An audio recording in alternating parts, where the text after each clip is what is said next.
Кафетерия в Ваби-Саби открыла свои двери в Душанбе любителям японской кухни. В данной кафетерии созданы все необходимые условия для проведения уютного вечера в кругу друзей и родных.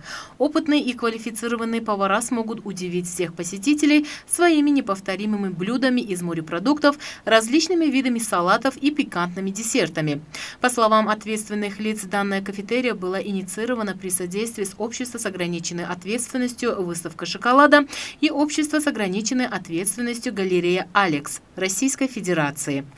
Первый Ваби-Саби в нашей компании открылся в 2007 году в Москве. Сейчас насчитывает более 20 ресторанов. И не только в Москве, но и в городах России. И мы уже вышли и в зарубежье. У нас в Монголии открыт Ваби-Саби. Теперь, наконец, мы открываем первый Ваби-Саби в Душанбе. Ваби-Саби – это японская кухня с элементами азиатской кухни, тайской, вьетнамской, китайской. Также у нас можно найти ассортимент и пиц, и бургеров. Ваби-Саби можно перевести как эстетика несовершенства, ассоциируется с внутренней силой, с подлинностью, неподдельностью.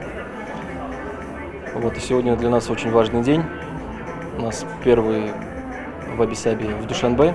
Возможно, будет не последний.